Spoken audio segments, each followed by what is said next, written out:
yang kami cintai, yang kami muliakan, para orang tua kami, para bapak, ibu, saudara-saudari, adik-adik, dan para pemirsa, para pendengar dimanapun Anda berada. Pagi yang sejuk dibarengi dengan rintik hujan. Semoga benar-benar menjadikan majelis ini semakin penuh berkah.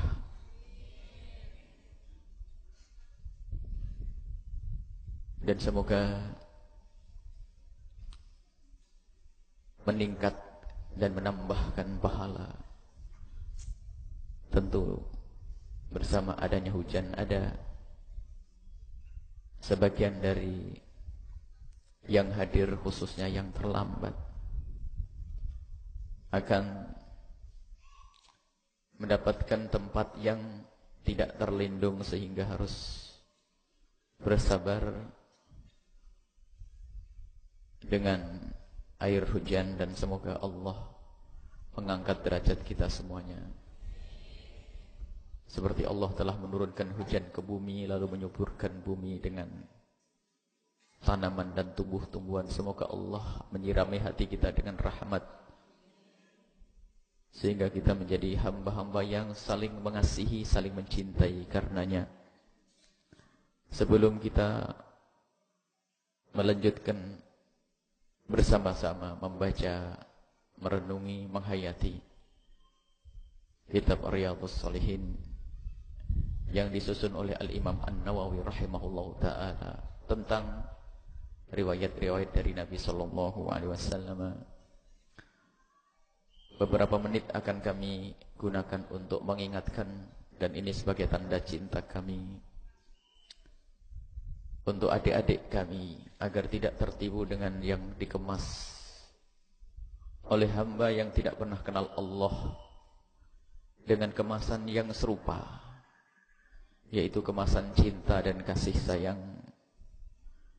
Maka kami hadirkan pada kesempatan ini, wahai adik-adikku dimanapun Anda berada, tidak ada kasih dan sayang yang sesungguhnya kecuali melalui pintu kasih sayang yang sesungguhnya, yaitu Nabi Muhammad sallallahu alaihi wasallam. Bahkan segala bentuk aktivitas yang kita lakukan secara lahir tidak akan ada nilainya jika tidak melalui pintu yang bernama Rasulullah sallallahu alaihi wasallam.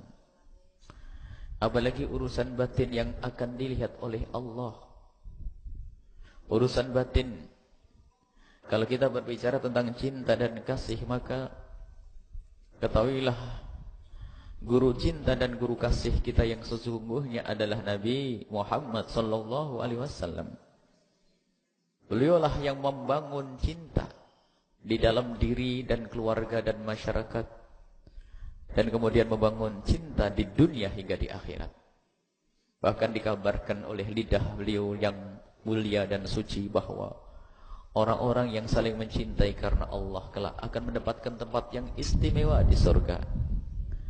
Yang hamba-hamba Allah yang lainnya pada ngiri, dan sungguh mereka bukanlah para malaikat, akan tapi pangkat mereka tinggi, surga mereka istimewa, dan ahli surga pun pada pengen tahu siapakah gerangan hamba-hamba yang mendapatkan keistimewaan di surga tersebut. Ternyata jawabnya adalah mereka adalah orang-orang yang mempunyai hati saling mencintai di dunia karena Allah Subhanahu wa ta'ala. Jadi imbalan yang ditawarkan oleh Nabi adalah imbalan cinta dalam keabadian kelak di surga. Bukan cinta sesaat yang kadang menghancurkan moral dan akhlak bangsa. Maka wahai umat yang kenal Rasulullah Nabi cinta, jangan tertipu dan tergoda dengan propaganda orang-orang yang tidak pernah kenal guru cinta yang sesungguhnya. Dengan kemasan seindah apapun dan propaganda selantang apapun, ketahuilah bahwa guru cinta kita adalah Rasulullah. Kalau ada yang menyebut bahwasanya Valentine Day adalah hari kasih sayang sedunia, tanyakan kepada hati kecilmu, siapa yang mengumandangkan bahwa Valentine Day adalah hari kasih sayang sedunia? Dan apa yang dilakukan oleh anak-anak muda di hari Valentine Day? Kalau kita lacak dalam sejarah Valentine Day itu sebelum Nabi Isa alaihissalam datang sudah ada. Kemudian setelah Nabi Isa datang pun oleh umat-umat Nasrani dan bukan umat Nasrani yang masih mengikuti Sayyidina Isa alaihissalam, akan tapi yang sudah menyelewengkan agama tersebut. Ada sebagian mereka yang menghadirkan Valentine Day sebagai hari istimewa bagi mereka dengan kisah yang berbeda dari orang-orang yang menyebut Valentine Day di masa-masa sebelumnya. Artinya, cerita tentang Valentine Day pun tidak satu model, tidak satu macam cerita, dan bermacam-macam kisah tentang Valentine Day. Dan ketahuilah, kita tidak peduli dengan khilaf madhab mereka yang mengatakan Valentine Day adalah terjadi pada masa Yunani kuno, kemudian ada pada masa Kaisar ini dan seterusnya dan seterusnya. Yang jelas kalau kita mau faham dengan hati dan kecerdasan sebagai seorang muslim mukmin, bahwasanya Valentine Day tidak berasal dari Islam. Itu saja, selesai. Jadi bukan dari agama kita. Bahkan tidak ada satupun yang bersumberkan yakni kisah-kisah itu dari kita. Bahkan kalau kita perhatikan, justru di situ adalah sanjungan-sanjungan kepada tokoh-tokoh yang bertentangan dengan agama kita. Maka kalau Anda merasa bahwasanya Anda punya hati yang kenal Rasulullah, tentu tidak akan bisa mengagungkan dan membesarkan hari Valentine Day. Karena itu bertentangan dengan ajaran yang bertentangan dengan apa yang ada di dalam Islam itu sendiri. Karena di situ adalah untuk mengabadikan kisah-kisah yang semuanya ternyata dari 7 pendapat tentang kisah Valentine Day, semua adalah bukan mengagungkan Allah yang Maha Agung, akan tapi ternyata di situ ada pengagungan terhadap dewa, ada pengagungan terhadap tokoh yang tidak pernah kenal Rasulullah, dan macam-macam dari bermacam-macam pendapat tentang Valentine Day. Artinya sungguh mudah bagi orang yang punya iman untuk melupakan kisah Valentine Day. Jadi jangan sampai ada yang tertipu di antara kita. Dan ketahuilah, orang cerdas adalah orang yang akan berbuat, dia berpikir dulu. Akan meniru kalau tahu siapa yang ditiru. Maka jangan hanya sekedar ikut-ikutan. Dan orang yang paling dungu di dalam kehidupan ini adalah orang yang suka ikut-ikutan. Dia tidak punya pendirian. Dan pendirian itu harus berasal dari kekuatan hati yang meyakini sebuah kebenaran. Selagi orang tersebut tidak punya kekuatan hati di dalam meyakini sebuah kebenaran, maka akan muncul dari perilaku zahirnya orang yang tidak berpendirian. Itu yang dikatakan oleh Rasulullah seperti buih, lihat. Buih yang tidak punya pendirian, lihat.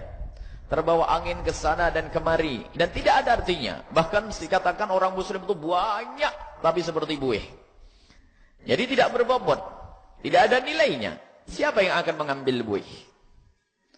Ketahuilah bahwa begitu juga orang yang tidak punya pendirian. Kita dilarang oleh Rasulullah untuk menjadi orang imma'ah. Kalau orang ke sana, ke sini. Akan tapi waktinu anfusakum. Kita harus punya pendirian. Kita punya syariat, kita punya agama.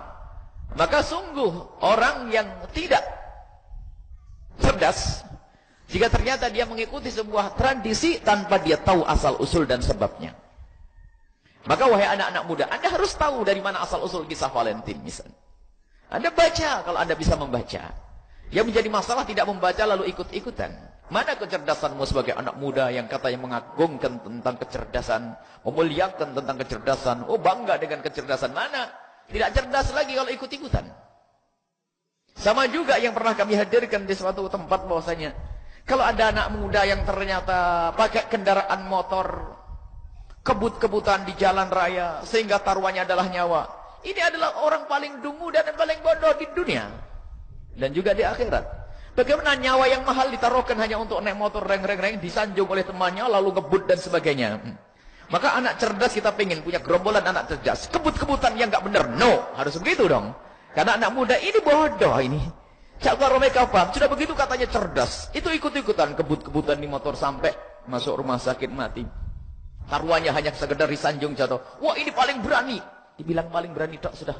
Langsung hilang akalnya. Ini kebodohan. Paling berani nyawamu itu mau hilang.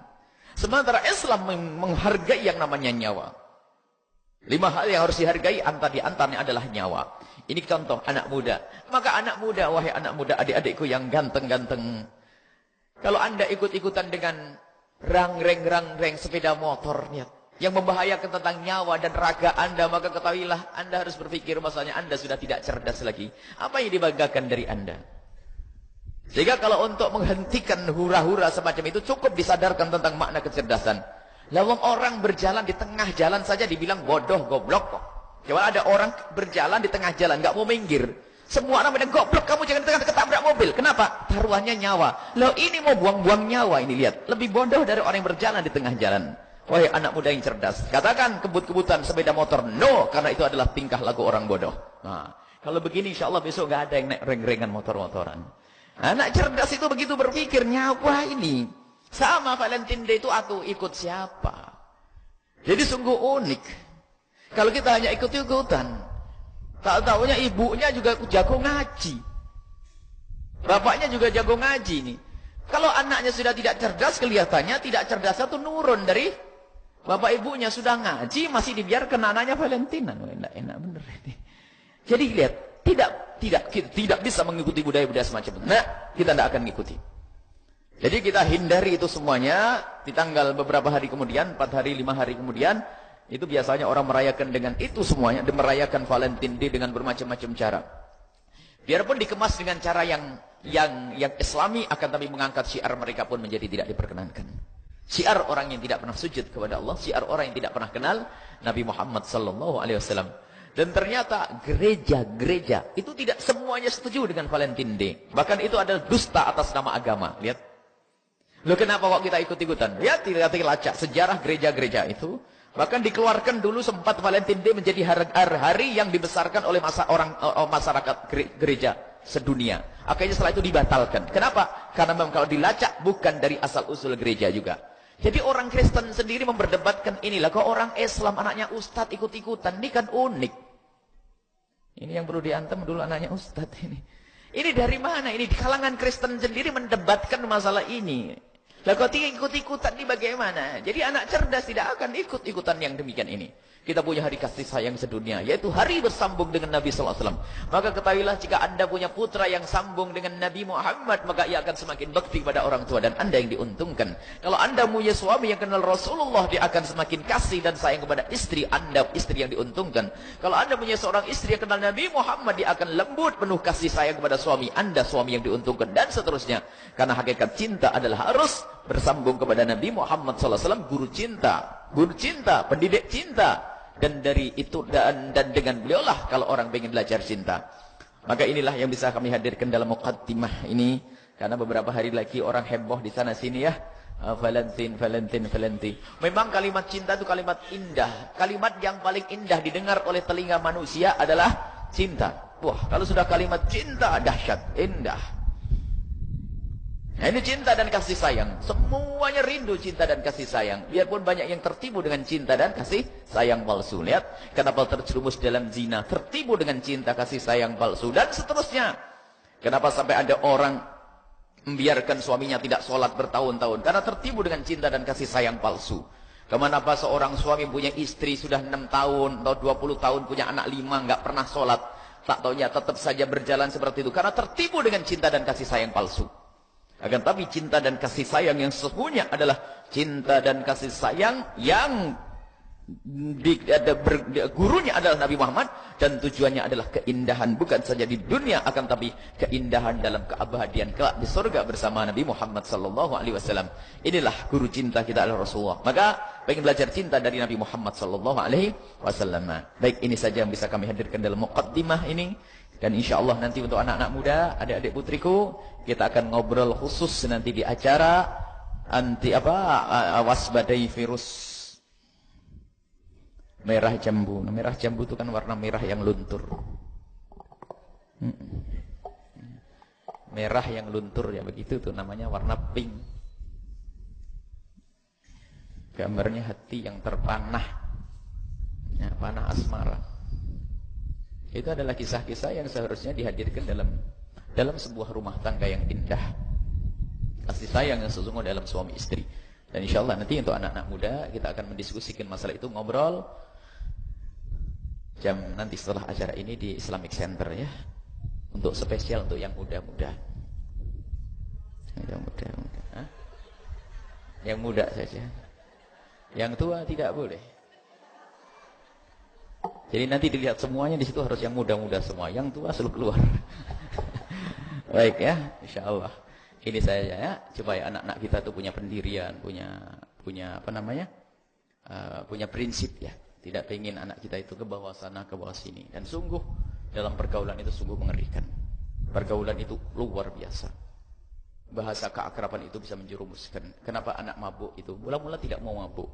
Cuman karena atas nama persahabatan akhirnya mabuk. Sampai yang namanya suntik jarum neraka itu. Apa? Narkoba dan sebagainya. Itu juga bermula dari bahasa persahabatan kita. Kapan lagi kita ketemu? Ini akhir perpisahan. Yuk, akhirnya habislah sampai perzinaan semuanya. Jadi sungguh mengerikan ya anak-anak kita kalau tidak punya pendirian.